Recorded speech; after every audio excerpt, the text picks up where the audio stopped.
Di awal bulan Muharram ini, amalan apa yang sebaiknya kita perbuat atau kita baca? Mari kita simak. Yang pertama adalah tausiah dari Gus Baha dari NU. Dia kepawon kalau demo awal nopo Muharram gitu saya awal bangke kalau waca Bismillahirrahmanirrahim subhanallah alhamdulillah wa la ilaha illallah wa akbar wa la hawla wa la quwata illa billahil aliyil azim adada ma khalaqa wa adada ma huwa khaliq wa zinata ma khalaqa wa zinata ma huwa khaliq wa mil amal khalaqa wa mil umma huwa khaliq wa mil asamawati wa mil ardi wa misla dzalik wa tafadhal wa adada khalqihi wa zinata arsyi wa mintada rahmati wa mintada kalimati wa ma balagha ridahu hatta yarda wa idza radiya wa adad ma dzakarahu fi khalqi fi jami'i ma madha wa adad ma dzakiruhu fi ma baqiya fi kulli sanatin wa shahrin wa jum'atin wa yawmin wa lailatin wa sa'atin nasa'at wa shummin wa nafasin nafas wa abadil abad dunya wa abadil abad wa yang qad awwalu wa la yu'ad. Berikutnya mari kita simak ceramah tentang 1 Muharram yang disampaikan oleh Buya Yahya. Buya, ada yang bilang barang siapa berpuasa akhir tahun yaitu 30 Dzulhijjah dan digabung dengan 1 Muharram maka pahalanya seperti ibadah 50 tahun. Ada juga yang mengatakan bahwa amalan khusus buat tanggal 1 Muharram yaitu membaca ayat kursi yang diawali dengan Bismillahirrahmanirrahim 360 kali dan menulis basmalah sebanyak 113 kali yang waktunya dimulai dari masuk waktu maghrib malam 1 sampai asar habis tanggal 1 Muharram. Yang saya tanyakan Buya, benarkah amalan puasa tersebut dan amalan bacaan-bacaan itu Buya?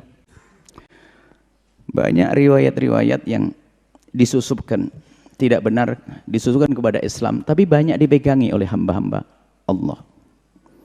Termasuk itu tadi, puasa di akhir tahun dan awal tahun akan diampuni. Wah, ini jelas bohong riwayat semacam itu. Wong awal tahun akhir tahun itu ada pada zaman Sayyidina Umar bin Khattab, bukan pada zaman Nabi.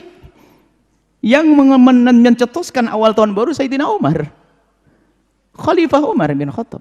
Ini menunjukkan banyak riwayat itu paling digemari, paling senang.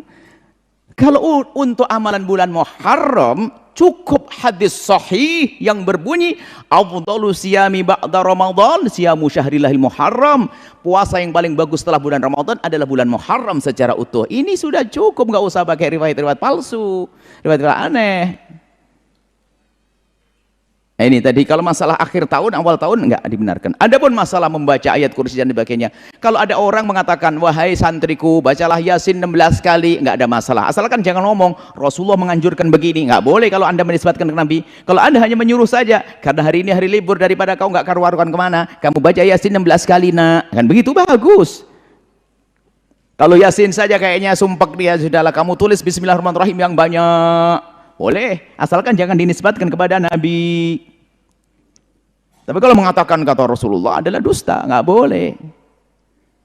Baca ayat kursi boleh saja, jangan diskusi. Anda khatamkan Quran 3 kali sepanjang sepanjang bulan Muharram boleh.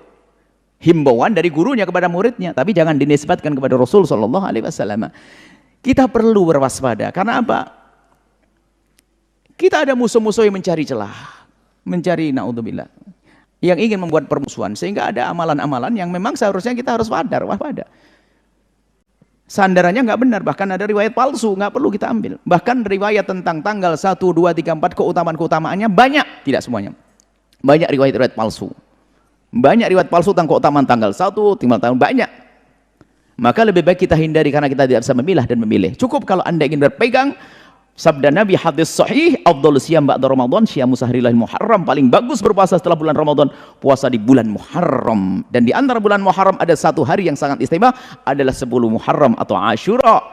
Ya, akan tapi lebih hebat lagi kalau Anda tambah tanggal 9 akan berbeda, karena 10 Asyura adalah puasanya orang puasai hari yang biasa dilakukan dipuasai oleh orang Yahudi, maka ditambah tanggal 9 seperti sabdakan Nabi, la in baqitu ila qabil la asumanat tasi'a. Kalau aku hidup tahun depan, aku tambah tanggal 9 agar berbeda dengan Yahudi. Kalau tidak bisa tanggal 9, tanggal 11. Untung-untungnya 9, 10, 11.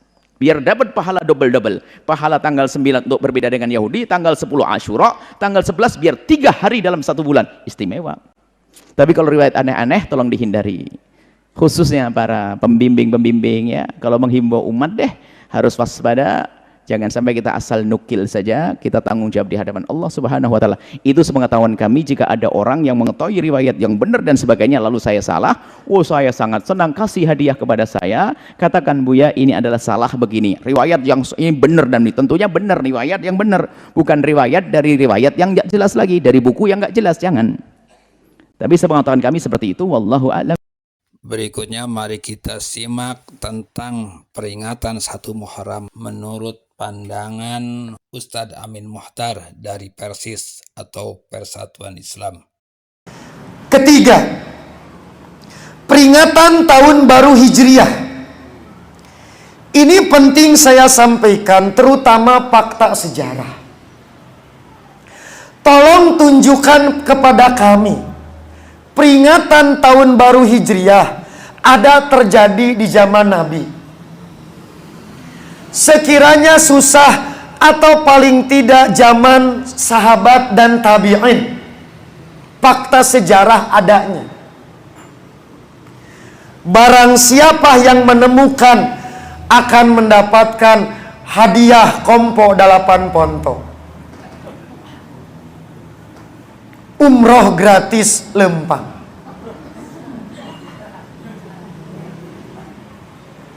Ini bagi kalian generasi baru khususnya di Katapang. Moal ayah. Sebab peringatan adanya Tahun Baru Hijriah itu baru digagas tahun 70-an. Oleh Persatuan Cendekiawan Muslim di dunia yang sedang studi di Amerika. Itu pun ingin menyerukan kebangkitan Islam. Cari momen. Apa kira-kira momen yang bisa menggelorakan Islam bangkit? Dipilihlah Hijriah. Contoh, mudah-mudahan Pak Amin Rais nonton untuk mengoreksi Amin Muhtar. Amin Rais, Amin Muhtar belum jadi rais. Tolong dikoreksi. Setahu kami, di antara cendekiawan yang menggagas adanya peringatan Tahun Baru Hijriah, cendekiawan Indonesia 3 yang sedang studi di Amerika. 1 Cak Nur Nurholis Majid, 2 Pak Amin Rais, yang ketiga Jalaluddin Rahmat. Makanya moal ayah dicari peringatan zaman Nabi. Gak akan pernah ada peringatan Tahun Baru Hijriah itu di zaman sahabat, karena baru dikenal tahun 70-an. Itu mudah dilacak. Tapi siapa yang pertama mempelopori pawai obor tata apa?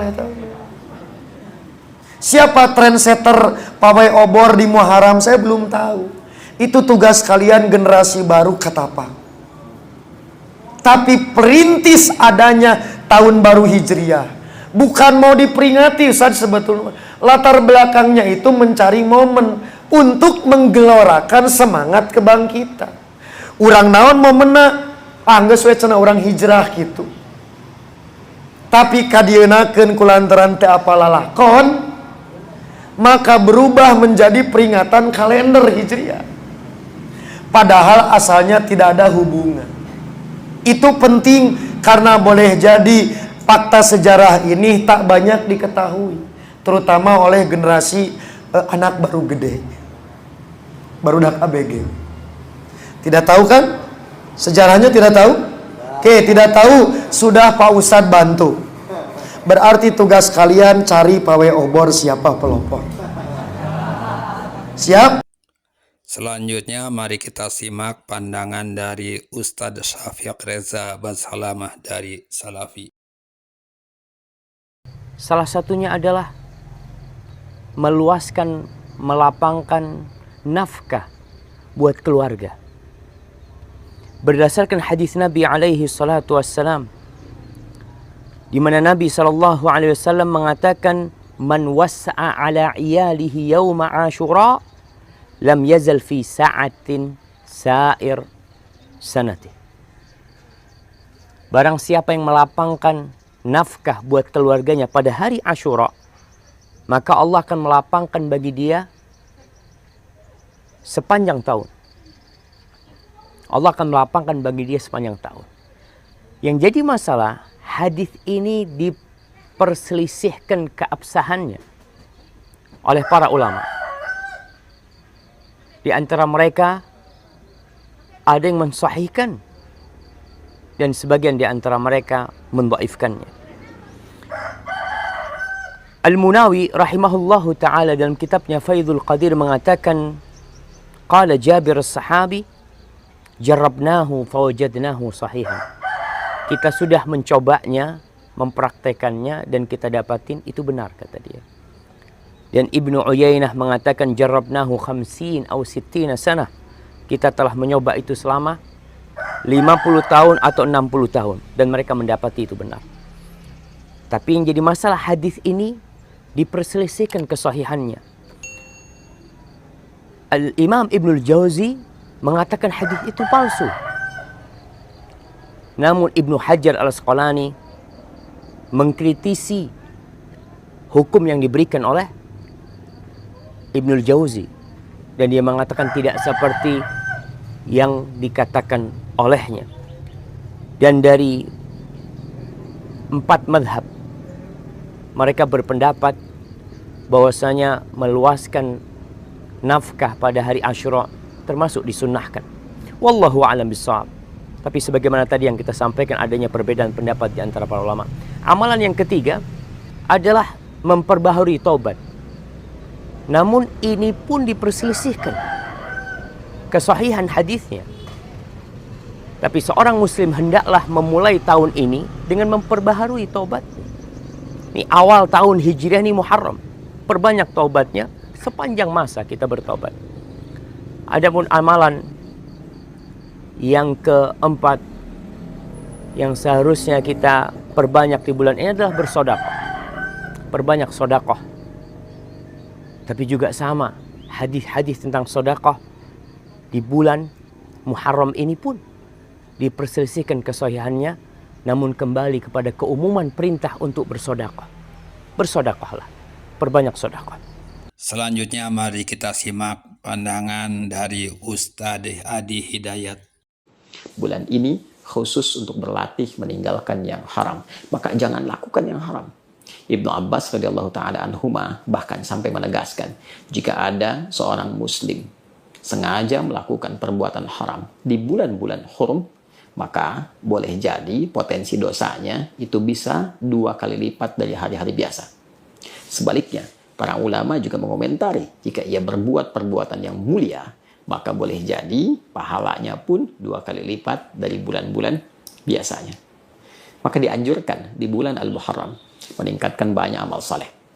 Bisa dengan meningkatkan salat, meningkatkan infak, meningkatkan doa, meningkatkan interaksi dengan Al-Quran, dan bila mampu mengumpulkan itu semua, maka kerjakan satu amalan yang berpotensi mengumpulkan keseluruhannya, yaitu puasa.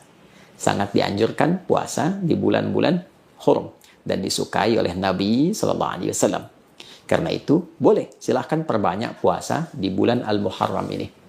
Perbanyak artinya boleh setiap hari, boleh mengambil yang belum terbiasa sehari. Bagi yang tidak pernah puasa di luar Ramadan mungkin jadi banyak, 2 hari, 3 hari, 4 hari, semampu yang bisa kita kerjakan. Namun esensinya dengan puasa itu hasilnya mampu merubah kita meninggalkan segala yang haram. Biasanya kalau sudah puasa, sholatnya meningkat, bacaan Qurannya makin rajin, infaknya makin baik, dan puncaknya membimbing kita lebih mulia di hadapan Allah Subhanahu wa Ta'ala.